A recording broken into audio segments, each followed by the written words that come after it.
So our next item is our Henrico County COVID-19 Health and Safety Update, and Dr. Tigan is going to come forward to get us started there. Good afternoon, Madam Chair, members of the board, and Dr. Cashwell. Thank you for giving me this opportunity to provide a COVID-19 health and safety update this afternoon.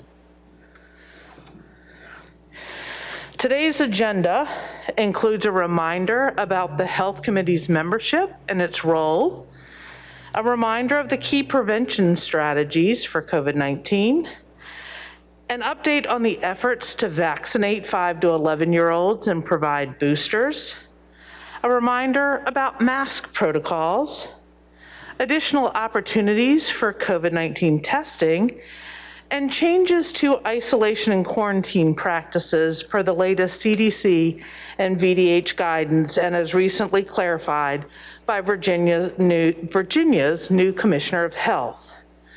Let's begin with the Health Committee, its makeup and role. The Health Committee first met in August of 2020. It started with 16 individuals representing the Henrico Health District, the community, the 2019-2020 Student Health Advisory Board, or SHAB, and Henrico County Public Schools. I would like to express the leadership team's appreciation for the nearly 18 months of service from the Health Committee members. Much of this time, the committee met weekly. The meetings would last from 45 minutes to as long as 2 hours. Part of each meeting's agenda is to review and discuss the new guidance from the CDC and the VDH, as well as to receive updates on transmission data, vaccination rates, and other relevant information. Summaries of these discussions are shared with the leadership team for them to make final decisions and advise the school board. The leadership team truly appreciates all the input provided by the Health Committee. This input has helped guide and advise the leadership team and board all along the way as we have chartered our path forward with COVID health and safety plans for the division. The health and safety plans have included these key prevention strategies. Henrico County Public Schools continues to promote the layering of all these prevention strategies. This afternoon, I want to highlight a few of these, providing some reminders and updates. Vaccinations, masks, testing, and isolation and quarantining. I will start by sharing information related to vaccinations. The newest recommendations from the Virginia Department of Health is to focus on vaccination rates within the locality. Henrico has been on the forefront of vaccination efforts since the start and continues to regularly monitor vaccination rates, as well as work with the VDH to plan vaccination clinics that are accessible to staff, students, and families. You can see the vaccination levels for Henrico County on August 2nd, 2021. This data was shared at the August 12th school board meeting. You will notice that at this point in August, almost 47% of our 12 to 17-year-olds who reside in Henrico County were fully vaccinated, and a little over 65% of those residents 18 and older were fully vaccinated. Now let's look where we are now. Henrico's vaccination rates are high when compared to other localities. Our numbers are strong. This is due to the strong partnership between the Virginia Department of Health, the Richmond Henrico Health Districts, Henrico County, and Henrico County Public Schools. Over 70% of children 5 and older in Henrico County are fully vaccinated, and nearly 40% of Henrico residents 12 and older have completed their vaccine series and received a booster.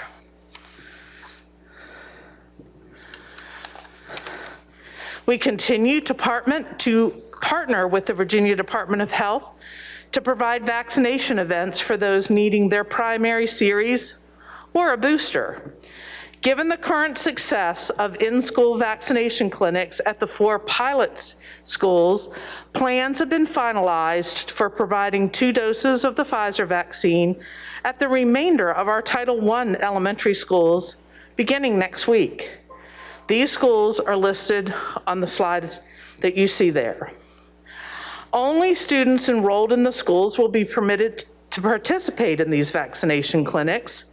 Student vaccination will require written parental consent and will occur during the school day without the parent required to be present. The VDH or one of their partner pharmacies will administer the vaccination.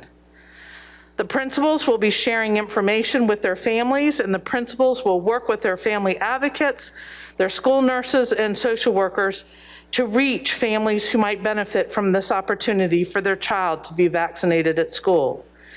If need be, someone will go to the home to assist families with completing the consent form, and the consent forms are available in multiple languages. In addition to the vaccinations, we are also offering booster opportunities for our students 12 and older, as well as our staff. Given the success of the previous vaccination clinics at Fairfield and Elko Middle Schools, our VDH partners will be providing additional Saturday clinics so students, their families, and staff may receive their COVID booster if they have completed the primary vaccination series at least 6 months ago. It is important to remember that based on new VDH guidance, students who are 18 and older and have completed their primary vaccination series over 6 months ago and have not received their booster will be required to quarantine should they be identified as a close contact. The same is true for our staff members. While vaccines are the most important prevention strategy, masking is also a critical part of the layered prevention strategy.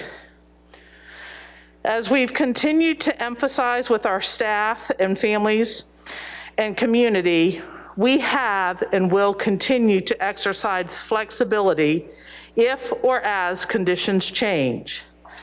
To highlight the nature of the rapidly changing information, let's take a look back at the changing circumstances related to masking specifically as they unfolded between July 21 and today. On July 21st, the Virginia Department of Education and Virginia Department of Health announced that each local school division would determine how they will implement COVID-19 prevention strategies based on community conditions and local health recommendations. At this point in time, the community transmission level was at the moderate level, and as was anticipated, 4 days later, on July 25th, we saw the expiration of Virginia's public health order. We sent a message to families on Tuesday, July 27th, which was aligned to CDC and VDH guidance at that time. And key points in this message included strongly encouraging mask wearing by all while indoors at school, the requirement for masks on school buses due to a federal order, a recap of key layered prevention strategies that would be in place for the upcoming school year, and lastly, we emphasize the frequently changing nature of the COVID-19 pandemic means that we would continue to exercise flexibility if and or as conditions change. Just moments after our message was sent, the CDC released new guidance for masking specifically for schools, which called for masking for all, regardless of vaccination status or age group in schools. This new CDC guidance resulted in us re-examining our previously announced masking plans to be certain we maintain compliance with the state law, specifically Senate Bill 1303, requires all public school divisions to provide an in-person instruction in a manner in which it adheres to the maximum extent practicable to any current applicable mitigation strategies for early childhood care and education programs and elementary and secondary schools to reduce the transmission of COVID-19 that have been provided by the Federal Centers for Disease Control and Prevention. On August 12th, the board voted to require masks in our schools consistent with the new CDC guidance. Later that afternoon, in fact, within the hour of that board vote, the health commissioner issued an order for masking in schools. On Saturday, January 15th, emergency order number 2 was issued, which affirms parental choice related to masking in schools. While we have reviewed the order and agree that parental choice and involvement is critical, the executive order is in conflict with the existing law, Senate Bill 1303, which remains in place until August 1st of 2022. In addition, the federal order for masking on buses remains, and of course, the state constitution calls for local school board authority related to local division matters. Thus, Henrico County Public Schools maintains the mask protocols that have been in place since the beginning of the school year. Just to recap, HCPS's current practice calls for all individuals over the age of 2 to wear a mask in school as well as on school buses. Masks should be well fitted, covering the mouth and nose, and be multi-layered. It is important to note that the masks we have continued to supply at each school and work site are multi-layer and meet the CDC, VDH, and OSHA requirements. In addition to the multi-layer mask to all staff, KN95 masks have been distributed across all of our 72 schools and program centers to provide staff an additional option for PPE. Youth KN95s have been ordered and will be distributed as soon as they arrive. We want to thank our students, families, and staff for their cooperation in maintaining mask use in our schools. Principals continue to collaborate with parents and students to address individual concerns respectfully to identify appropriate accommodations. Parent input is an important part of the school-family partnership. Our school leaders always want to hear parents' input and to understand each child's needs. Parents are valued stakeholders, and we respect their responsibility to make decisions for their children. HCPS leaders must make decisions for the collective safety of all of our students and staff. We continue to stay abreast of legal cases related to the executive order, and we'll keep families and staff updated if there are any adjustments to our health and safety plans. In the meantime, Governor Youngkin is urging families to follow the advice of their school principals concerning mask use. At the same time, the Health Committee continues to discuss transition plans for masking. While we have remained committed to layered mitigation as recommended by the CDC and VDH, we continue to consider when it may be warranted to discontinue or change practices related to any of the layers of mitigation, including masking. The latest CDC and VDH guidance provides a list of factors to guide decision-making about prevention strategies such as masking, which is shown on this slide. You can see the focus is on local transmission levels, vaccination coverage, testing, outbreaks, and school capacity needs. The Health Committee regularly considers and receives updates about all of these factors. As community transmissions levels fall and vaccination rates continue to rise across all eligible age groups in our community, The committee has begun to develop recommendations for off-ramps related to masking that remain consistent with current CDC guidance.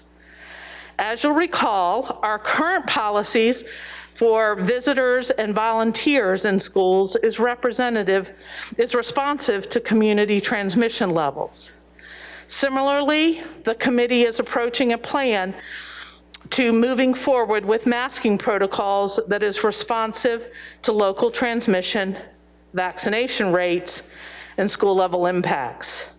They are working to determine which levels or combination of levels for each factor would provide off-ramps for universal masking as a mitigation layer. The committee's recommendation will be shared with the leadership team, and then the leadership team will share any potential plans at the next scheduled board meeting during the COVID-19 health and safety presentation.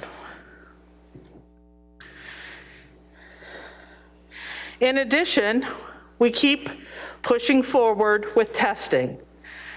Beginning last week, every HCPS staff member had access to a rapid test kit at their school or work location, as well as access to priority appointments for PCR tests at the county's test locations.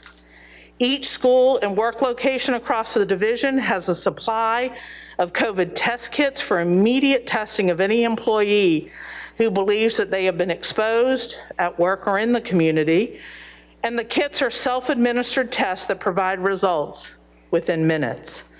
Employees can complete the test independently, or they can scan a QR code on the test kit for step-by-step guidance.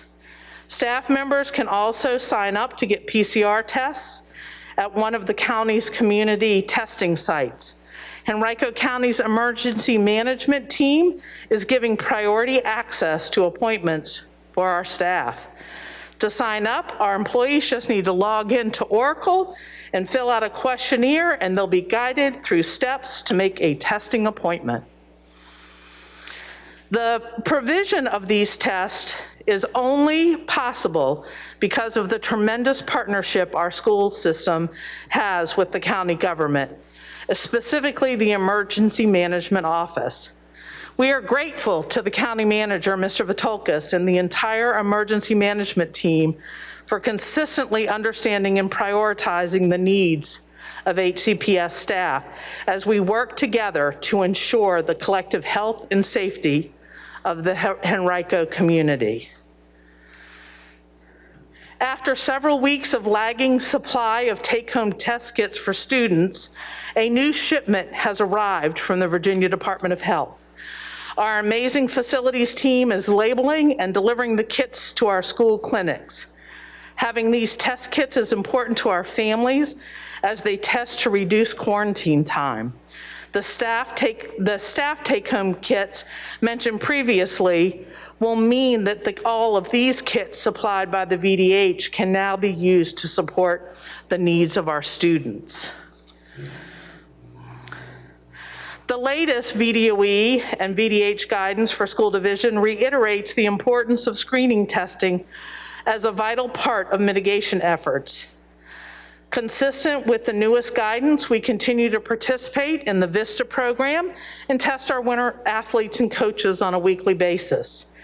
While some of the middle schools have concluded their winter season, 4 schools continue with screening testing as gymnastics begins. Most high school winter sports continue through February, with playoff games going into March. Also, HCPS is now approved to participate in Virginia's Test to Stay program. This program allows students identified as close contacts through tracing who are not fully vaccinated to continue in-person learning during their quarantine period if they test negative for COVID each day. Test to Stay requires close contacts to take a COVID-19 test every weekday morning for 5 days after exposure. If the test is negative, they are allowed to stay in school each day. They must also wear a mask and remain without symptoms for 10 days after the exposure. HCPS will implement Test to Stay once we receive the test kits from the Virginia Department of Health. As of today, the test kits have not arrived. We will notify our community once kits are received and delivered to our schools. It is at this point in time that we will be able to actually implement the program. And of course, the Virginia Department of Health continues to host community testing events. As demonstrated by this week's COVID-19 testing schedule, there are events at the Richmond Raceway, as well as other sites throughout the county. While most of these events occurred earlier in the week, additional COVID-19 testing events are planned for the foreseeable future. I have provided the link to the VDH website where testing events are posted each week. So that brings us to the final topic of isolation and quarantining guidelines from the CDC and VDH. Starting Monday, January 31st, Henrico County Public Schools is adjusting isolation requirements for anyone who tests positive for COVID-19 or has symptoms while awaiting test results, regardless of their vaccination status. Following winter break, HCPS maintains stringent isolation protocols when COVID cases and student and teacher absences surged. As transmission begins to stabilize, the division is making a shift to align more closely with the CDC's most recent update. Students and employees who are COVID positive must stay home for at least 5 days, that's reduced from 10, and isolate from others. Students and employees may return from isolation after 5 full days only if their symptoms are improving and they are fever-free for 24 hours without medication. They wear a well-fitted face mask until day 10, including during athletics and performances, and socially distancing 6 feet to the greatest extent possible when unmasked, for example, when eating. Per the new health commissioner and shared in Tuesday's VDH joint meeting with superintendents, parent choice cannot be offered relative to masking as it relates to reduced isolation times. The only choice would be to remain in isolation for 10 days. As a reminder, isolation guidelines apply to those who have tested positive for COVID-19, while quarantine guidelines apply to those who are identified as close contacts to a positive case. I will quickly review our current quarantining practices. 2 weeks ago, on January 14th, HCPS adopted the new guidelines for close contacts who are not fully vaccinated that recommends COVID testing at day 5 and allowing the individual to return on day 6 if test results are negative and they are symptom-free and 24-hour fever-free without fever-reducing medication. The new Test to Stay program, explained earlier in the presentation, once HCPS is able to implement, will allow unvaccinated close contacts to participate in daily testing for 5 days and return on day 6 if the test results are negative and they are symptom-free with 24 hours without fever-reducing medication. While the Test to Stay program is for students only, that's the program sponsored by the Virginia Department of Health, HCPS will provide additional kits to unvaccinated and unboosted staff who are identified as close contacts so that they may remain at work as long as they are symptom-free and have negative test results each morning for the 5-day period. So we will create our own Test to Stay program for staff using our county-provided test kits. The Virginia Department of Health announced it is moving away from contact tracing for single cases of COVID. Instead, health officials will now focus on outbreaks and high-risk cases. This is similar to how cases of the flu are handled. HCPS will follow the lead of the health department, which has been our partner in contact tracing since the pandemic started. The shift allows HCPS staff to refocus on instruction, building operations, and consistent mitigation measures, while the health experts continue working on cases to identify outbreaks. Moving forward, HCPS will continue to monitor positive cases and inform school communities of potential outbreaks.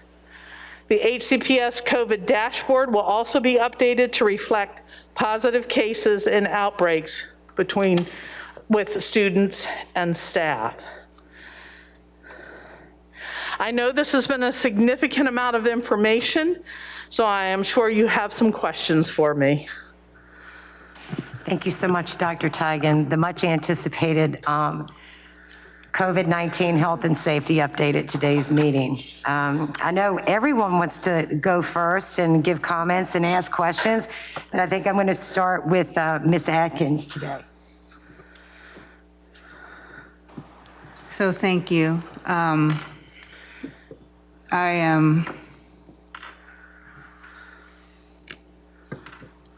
I'm really happy, that's the word I'll use, that this presentation has evolved and representing moving forward. And when this pandemic began, we didn't know what the COVID-19 impacts were going to be or how long it was going to even be around. And so therefore, this division created the Health Committee. And we fast forward to now. We know more. We have prevention strategies, and COVID is going to be around. I'm going to say it again. COVID is going to be around much longer than what any of us, when this began, could have ever imagined. And, recently, and I will continue to talk about transition and mindset. Acknowledging where we are is important. We are in a period of transition, I believe, and our mindset has to get balanced as a community. And being focused on positive, meaningful actions, and it's so important to understand that negative experiences or pain, real pain that does not transform will transmit. If negative experiences and pain doesn't transform into a space that allows us to be more mindful, then it does transmit to our children. It's like transmitting knowledge from a teacher to a child. And, I'll explain another way. In other words, for those that are walking in conflict, which means, in my interpretation and definition of that, is for parents that want their kids to be in a safe environment while receiving quality education can be extremely scary for some, and sometimes it's not scary for others. But there's an internal conflict that says, I want my child to learn. I want them to be in Henrico County Public Schools. But I'm also a parent that wants to make sure that my child is safe. And it can be extremely hard for many to have that internal conflict and to walk in that conflict every day that they put their child on the bus. Every day for almost 18 months. And I am a member of the Health Committee, and I have that conflict. I'll just be very transparent, and I'm on the Health Committee. I want my child and your child to be in the safest environment while receiving quality education. And I just want to state that the Health Committee has always been focused on charting a path forward. It has never been where we want to go. That has never been the question. We want to see smiles. We want to feel hugs. We want to be in the community. We want volunteers in the building. We want that. That's where we want to be. And the question has always been on how. So I just want to be very clear as a member of the Health Committee. I'll speak on behalf of the Health Committee. Dr. Tigan is also on the Health Committee. It's important to understand the process. The Health Committee meets. We provide information and recommendation to the leadership team, Henrico County leadership team. They assess other factors as well, other influences as well, and they come and they present to myself, my colleagues, and Dr. Cashwell. Each of us in this group come to this group with existing jobs, wives, husbands, families, and we have dedicated over 18 months.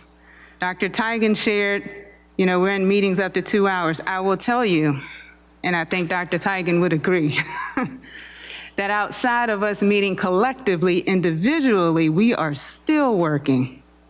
Whether we're in the community or in these schools, we have been working nonstop so that we can get here and so that we can get to where we want to be. I think that it's tough to sometimes see what the future looks like, but I will tell you that this committee has always been focused on that. And if we want to talk about current state, in our current state, prevention strategies have been established. There may be more to come. There's federal involvement, there's state involvement, there's local policies. In the beginning, it was necessary to have a health committee full of an array of expertise. But now, current state, there are so many other resources that are available to assist this school board, Dr. Cashwell, and her staff.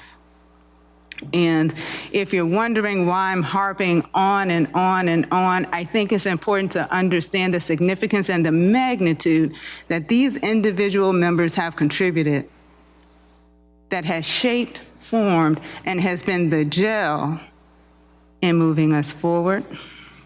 And so I'm very proud of the work. I'm very proud of the determination of this team. And they're going to continue. They're going to continue when we have the energy, and they're going to continue when we are exhausted.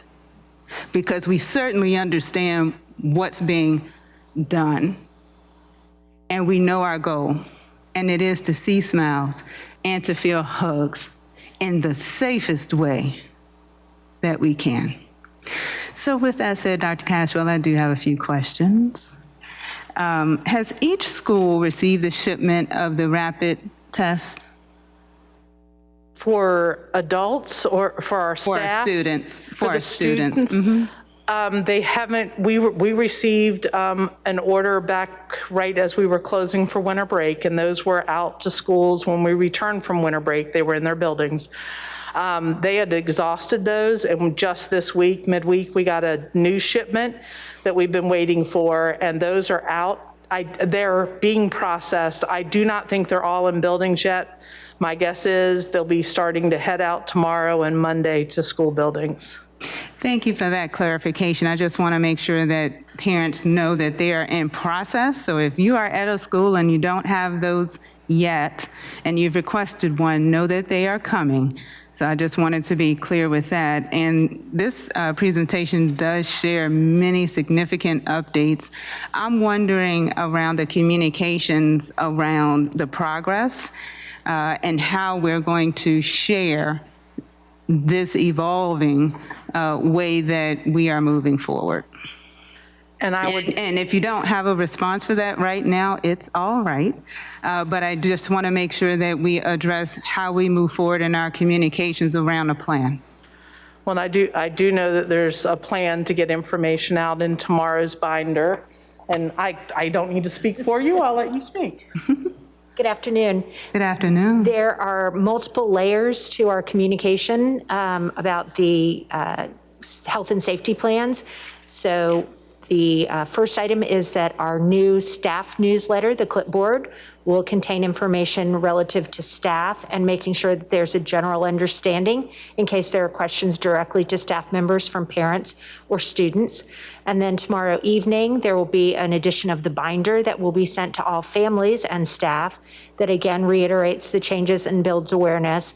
And then also our principals are taking part in the continued communication efforts that they've had underway since before COVID began, with weekly newsletters and emails that are sent out on the weekends. And there's information there again that talks about not only the adjustments that we're making now, but also how do we continue to transition and move forward. Thank you for that. I wonder, because of the many emails and communications we're getting, I also would like at some point a discussion on just having some level of maybe a roundtable, or having staff have a one-time webinar or Teams meeting to say, this is where we are and this is where we want to go, where everyone together can get the same information versus piecing it in different places. I think, having all these different areas are great, and so thank you, Ms. Cox, for sharing that. I think it also would be helpful to be able to have an opportunity to share where we are and where we want to be in the afternoon, evenings, where people are available, and maybe an hour or so just to have yourself and some others really talk about where we are and where we want to be, and give all families the opportunity to just listen and understand. And even some of the terms that are being used, it would be helpful to have definitions of those and what that means, because so much has happened. And depending upon where you go to look for information, one may be different from the other, depending upon when it's updated. And so I do think this is a great time of transition. And with that transition, it's always great to have just an opportunity to really listen to where we're headed. Yes, ma'am. And you'll recall that we've done that through our Bridge Builders Academy previously. We had Dr. Danny come on and talk about shots. So that's something that we may have another opportunity to look at the larger context of where we are now, where we're heading, what parents can expect next, what staff can expect. And so we'll work with the folks over in FACE to see about putting that together. Wonderful. Thank you so much.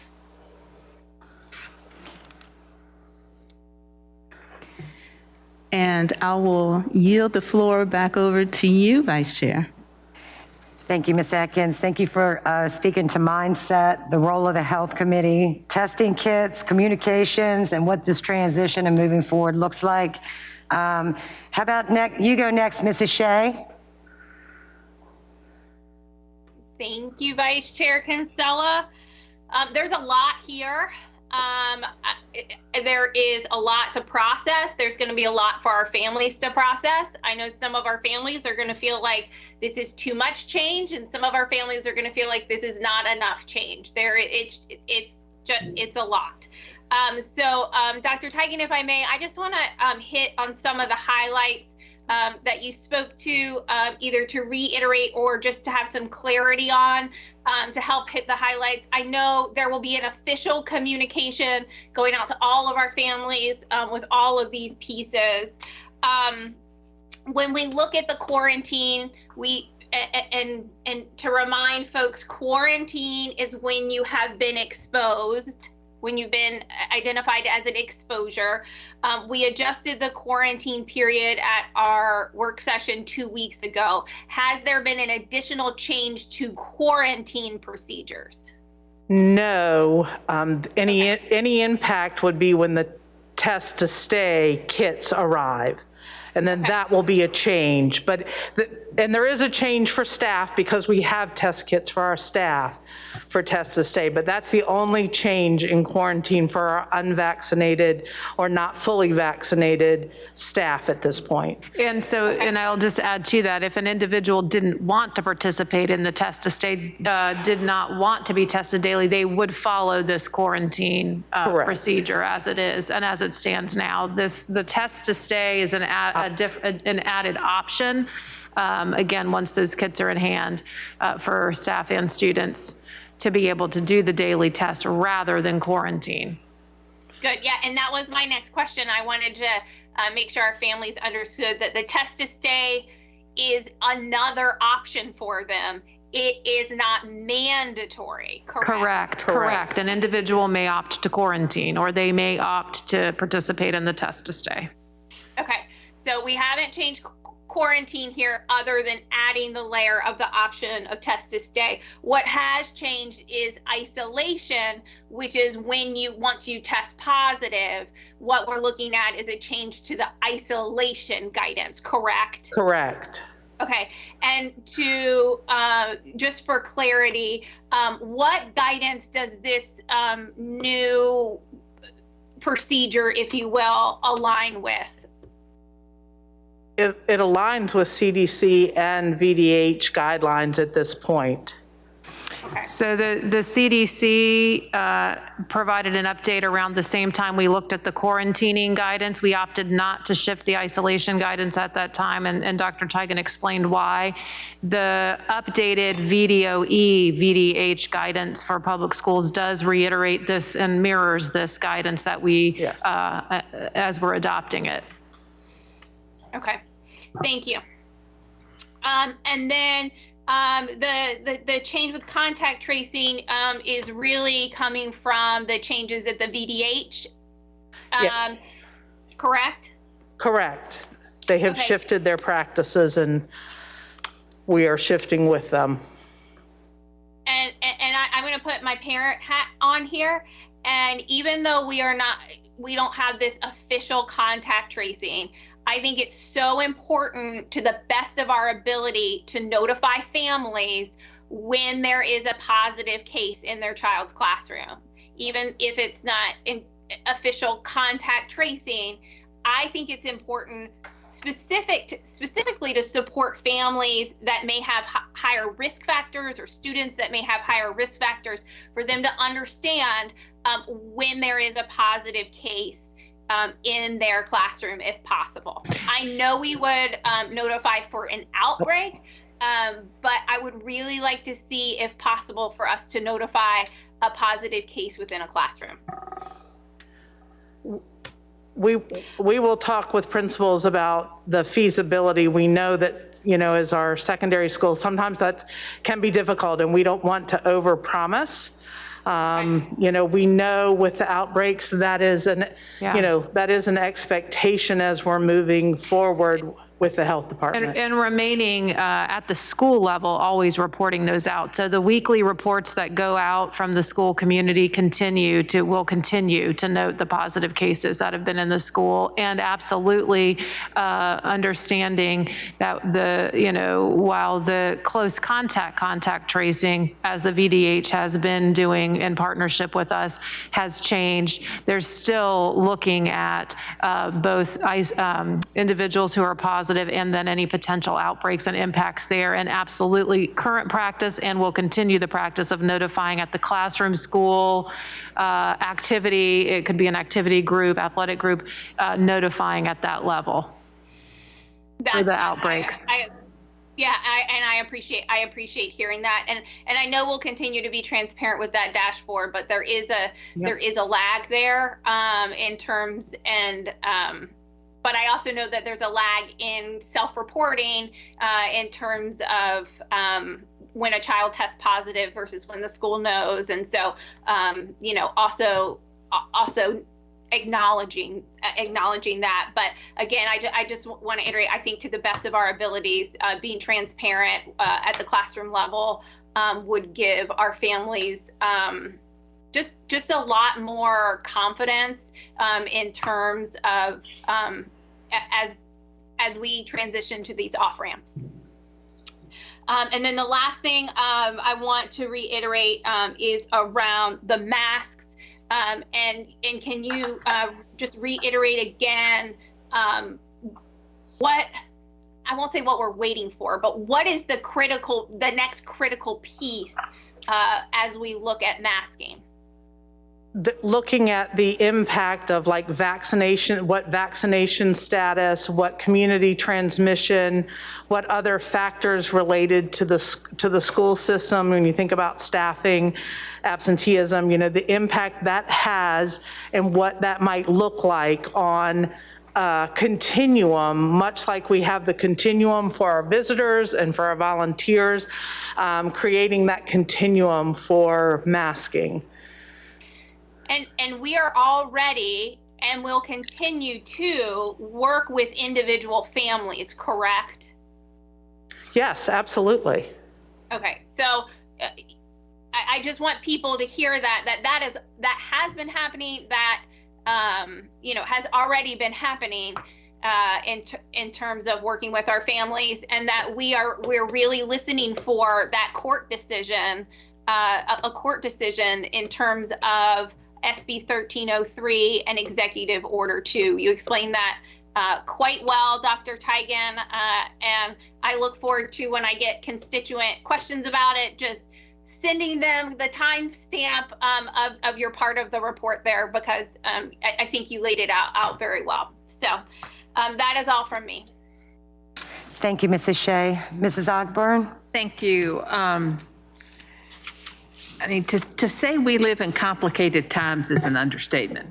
When I'm looking at that list of if this, then that, I mean, it is so hard for everyone to keep up with. And so in that vein, I'm hoping that we will, as quickly as possible, update the flow chart, update our website, update everywhere we can. Because to Mrs. Adkins' point, people need to know what's expected of them, how they, as staff members or as students, can be compliant in school every day. And families, they need to know what's expected of them. And so I'm hoping that will happen. And actually, the flow chart, we are going to post the Virginia Department of Health flow chart that's already been developed, that we're going to post on our website. That's great. Our flow chart has sort of become obsolete, and so we're transitioning over, but that will be posted for our family, as well as updating information on the website. Which goes to the point of who makes these decisions, because I know that there are people in our community who think we can just do whatever we want to do. We make the decisions and we call the shots. That's a bad word, but anyway, that we are making the rules up as we go along. I've had people say that, and we aren't, because so many of these decisions are really out of our hands. The health department, the federal government, we've got guidance from the CDC and the VDH that we have to follow. We're obligated to follow, required to follow. And so a lot of this isn't up to us. We're doing, like you said, we're going to post the VDH flow chart. That's the thing. And it has been posted. That's great. It has been posted. That's wonderful. But the challenges are many. And the guidance and the recommendations, as we are all going through this, and there is no playbook, it changes. When you were putting up the chart, I remember vividly taking that vote, and 2 hours later, it changed again. And you also mentioned several times flexibility, and that is so key right now.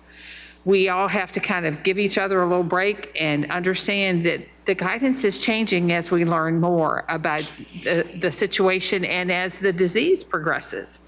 Because as Ms. Adkins said, finding the way forward, which we all want to do, and I'll look forward to the day when we're not wearing masks and having to worry about all this stuff, but still it is here to stay, so we have to learn how to move forward. So getting the guidance straight is so important for families. But just kudos to you, Dr. Teigen, and to the team with the Henrico government. for the vaccine clinics and having those available for our students and staff. A 70% vaccination rate is amazing, because obviously that is the safest, best protection that we have.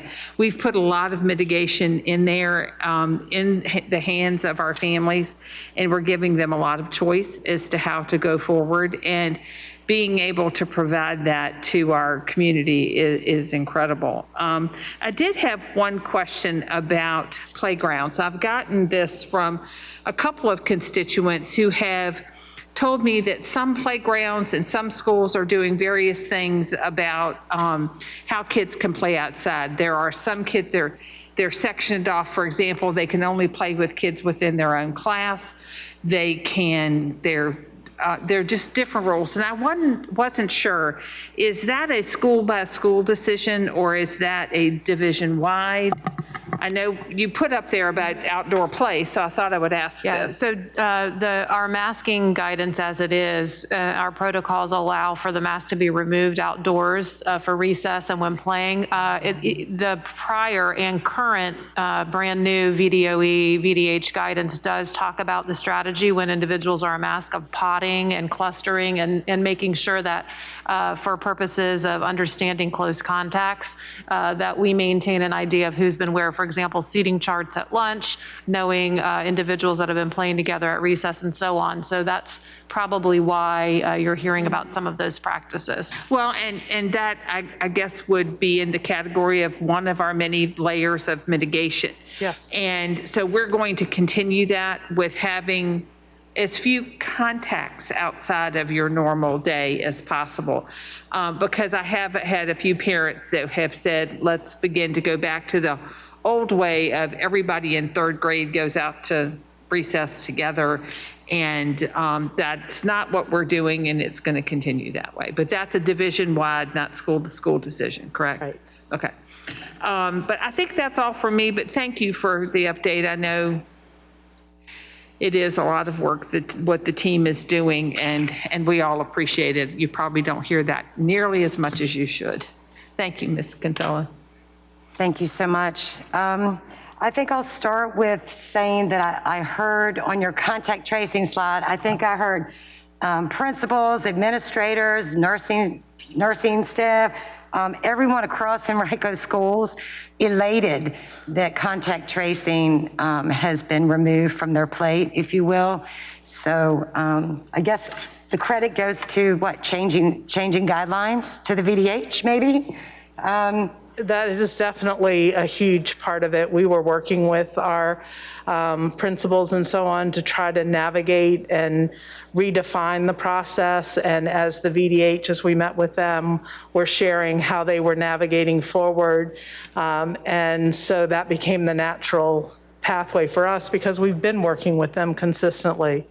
Thank you since this started, even before this started. Right. I mean, we always work with the VDH, Absolutely. not just with COVID-19. No, right? absolutely. We always have a partnership, but no, thank you, really. That was one of the biggest things that I was hearing across Henrico County schools. My next question is going to ask, what pieces of the mitigation, I know we're still in higher levels of transmission, right? Yes. That's got to be a piece as to why we're not voting on masks today, correct? I mean, can you walk me through some of the, for example, we don't have the test to stay kits. No, we don't. What else don't we have that we need for this to be a different conversation? And while we're still in high transmission, I think too, we're still waiting on guidance, from the executive order, versus Senate Bill 1303. And so that's one of the pieces that is still unanswered. And we know something, we keep being told that additional guidance will be coming on that. Well, I think to your question, though, there was a slide that was shown in Dr. Tigan's presentation where the latest guidance from VDOE, VDH for K-12 schools. Oh, you had just had it. One more. There it is. The factors to guide decision-making. So you were asking, what are those factors and where are we in relation to what those? are we missing? What are we missing? And so, following CDC guidance and aligning our guidance to the VDH guidance for those, looking at those factors is important. So we talked about vaccination levels. When we initially established our masking protocols, many age groups weren't yet even eligible for vaccines. You see that more age groups are eligible. We have focused our efforts on that strategy kind of as one of our priority efforts around getting vaccinations out there. We continue to lean into that. So we're watching vaccination rates, and you can see that the vaccination levels there, the transmission, local transmission you just mentioned, and of course we know where we stand. And I think the other point Dr. Tigan mentioned in her presentation was that second to last bullet, specifically around school capacity and needs.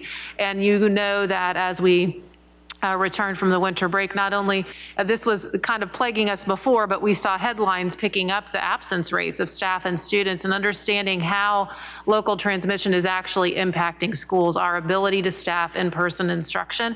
And so before we go removing any layers of mitigation, and that's what this is talking about, when do you think about removing layers? These factors guide that decision making. And so these are the factors that we are considering as we think about those off-ramps. And so I think, as she pointed out, the team is working on coming up with, what would a potential matrix of level with community transmission, vaccination coverage, as we see vaccination rates rising and hopefully transmission going down, and stabilizing in relation to school level needs when it comes to staffing and attendance rates and all of those things.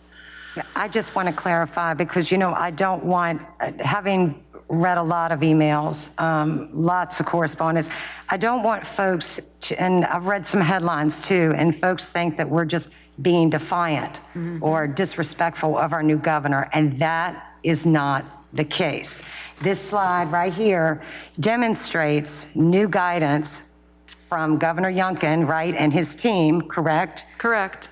So I just want to make that very clear, that because there's a lot of rhetoric out there. And, I spent quite a bit of time on the VDH over the weekend and in emails.